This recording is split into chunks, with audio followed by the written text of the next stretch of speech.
sowan meneh ana laladan Palareja ya Mbak. Pancen kepara nyata ibarate kaya kebo sapi mulih ning kandange dhewe.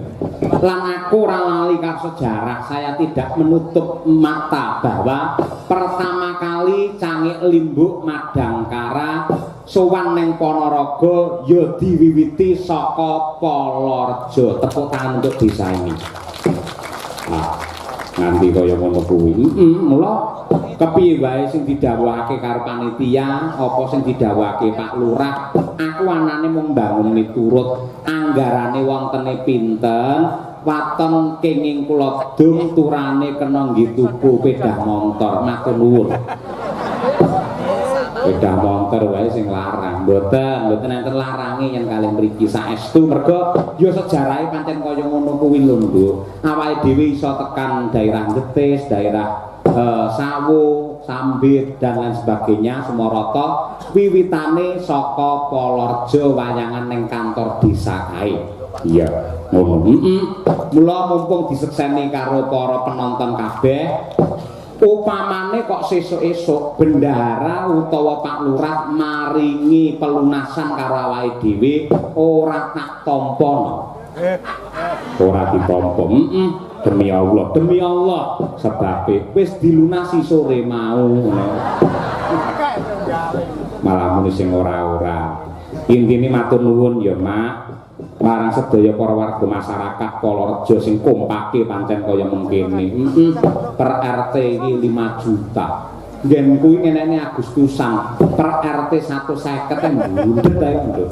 Lah iya kaya ngono kuwi. Yen ora piye sing bener-bener ngrungkepi marang jati diri, seneng karo budayane dhewe, seneng karo kerukunan, mokal iso mawujud endahe kaya ngene. Ya. Bersih desa Palareja Babatan Ponorogo. Bener. Iki mapan ana ing tanah kagungane pepunden kula almarhum Kiai Haji Fakuroji Tontowi. Ya sing mapan ana ing tamanan kene. Ngono kuwi mula awake dhewe matur nuwun diparingi papan sing bawira kaya mangkene. Nggih. Ugi ngaturaken panuwun dumateng Bapak Kepala Desa Bapak Haryanto sing tansah ditresnani karo Kyai ing Palareja kene. Yen ora digandrungi, ora ditresnani karo warga masyarakat, mokal panjenengan iso dadi kepala desa nganti 2 periode. Nanti kaya ngono kuwi. ngalor ngidul ngetan ngulon butuhe nyukupi kebutuhane desa nulungi marang wargane awan bareng jam 12 mentang-mentang kudu mileren yen pancen ana perkara mapan ana sawah utawa ngendi wae panjenengan ya budal iya tidak kenal lelah mergo kerep kesorotan srengenge moko jam 12 awan ya nuwun sewu nganti kulite nganti putihe kaya ngono sing putih penggalihe penggalihe resik mengabdikan diri kepada masyarakat hidupnya sepenuhnya untuk kesejahteraan dan kemuliaan warga masyarakat Polorejo yang tercinta ya ya uga ngaturke panuwun marang ketua panitia sapa no pepunden kula Bapak Muhammad Muhaimin ugi kami tuwa ing tamanan mriki Pak Iwan Mahendra mboten kata lumpen ya ki Pak Muhyiddin panjenengane mantan sekdes ning tetep cancut gubregut lan uga dipangestoni karo Mbah Kuri ya karo Haji Suhari MH Dewan PKB terus Pak Agung Priyanto Dewan PDI Perjuangan sing nyatane panjenengan iki garwane Bu Camat wah iso to iso nyatane kowe dalang bojomu sinden ya iso ha iya bener kaya mengkono iki uga ngaturake panuwun marang para karang taruna utawa pemuda dukuh tamanan yang sangat kompak dan solid ya Mas nyatane iso mawujud kegiatan simaan Al-Quran, doa bersama, istighosah, kirab budaya napak tilas Bupati Ponorogo Lor ing jaman semono iya bener ugi salam hormat dumateng para pengurus, para takmir masjid ing Miftahul Huda kono kuwi sing malah nderek jamaah ana ing kono iya sembah nuwun bersih desa ya Pak bersih desa wis cetha dadi ajanging silaturahim dadi papane wong sedekawan lan uga wujud syukur saka warga masyarakat Polorejo kunjuk marang Gusti ingkang nyipta jagat. Kejaba saka kuwi bersih desa kegiatan sing sipate nasional, ora nyawang golongan sugih miskin nadyanto beda agama lan kepercayaan nanging wis manunggal tetunggalan melebur menjadi satu mergo kuwi hajate wong sak desa sing intisarine ndedonga bebarengan nyuwun marang purbane Gusti supaya desa kene lan wargane kabeh dipun paringi wilujeng sehat kuat berkah rejeki melimpah putra putrine soleh lan solekah ngono ya Pak kaya ngono kuwi wong bersih desa kenapa kok kudu nanggap wayang kuwi jane dasare piye mergo tradisi iki tinggalane para mbah-mbah mumbiyen, para leluhur mumbiyen sing babak lan berjuang kanggo mbangun desa iki. Aku lan kowe bisa urip kepenak mapan ana ing desa mergo lantaran jasane para leluhur mbiyen.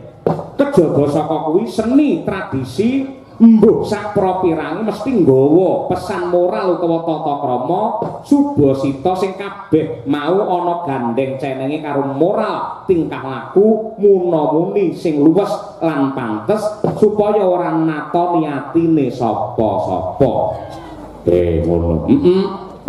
Apa meneh jaman sing wis kaya ngene, nduk kaya nyawang bocah-bocah sok-sok melu gregeten, sok-sok ya melu prihatin. Iya, yen ngumpul karo kancane diundang wong gerang meneng wae acuh tak acuh, ketungkul anggene dolanan HP.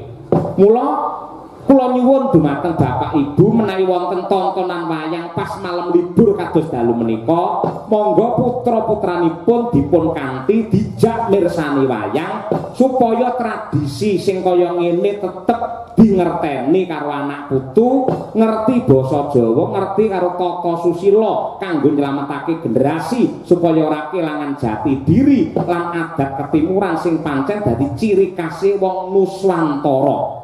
Iya. Lan perlu di ngerteni ya no, marang generasi saiki yen leluhure dhewe kuwi wong sing ampuh, wong sing sekti, wong sing pinter, budeng sama adeng ngono kae.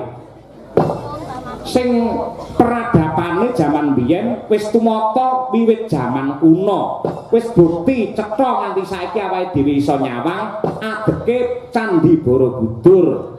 besarnya kerajaan Majapahit lan tumangkare adat budaya maneka warna sing becik lan endah kuwi wis dadi buktian mbah-mbahe dhewe kuwi wong peng-pengan wong sing hebat mula bocah saiki kudu pede lan bangga dadi wong Jawa kaya ngono kuwi kaya ngono kuwi aja malah membanggakan ya kuwi orang luar negeri produk yen ora Amerika mo kendaraan yen ora Jepang mo ya jambu yang ora Bangkok ora gelem ya rumput yang ora Jepang ya moh kates yang ora Thailand ya moh ayo kocapa bareng gula Jawa melenyek ayo wis kaya ngono kudu dilekake marang para generasi kabeh inti sarine wayang mau minangka cegah ngon kinarya ngempalaken para warga ning inti sarine nderekake marang kabeh para perangkat desa dipandhegani dening Bapak Kepala Desa nyuwun marang Purbane Hyang Agung nyambung rasa kelawan Gusti ingkang Maha Kuwasa muga-muga kanthi bersih desa wiwit dina iki nganti kukuting jaman sedaya para warga masyarakat Polorejo tansah manggih hayu lan rahayu durga mendhak kala sirna Iwana Basuki pinaringan wujude rejeki ingkang melimpah ruah kebak barokah pinaringan tentrem lahir batin lan uga keselamatan donya tekan akhir gampang anggene golek sandang pangan Allahumma amin ya rabbal alamin kaya durung marem minangka salam pambuka yen urung krungu suarane sinden kesi ya Pak iki wiwit saka Bu Kesi sing alus-alus luwih dhisik mengko bar ngaturi para bintang tamu ya Bu Kesi monggo kula casi wekdal kinten-kinten menawi event bersih desa wonten ing Polorejo ngeten iki pantese ngaturaken tembang menapa ngono kuwi tembang mijil cengkok ketoprak nah kuwi panganane para sepuh kaya ngono kuwi tur arang-arang metu ha iya didudah wong mimuti ora kependem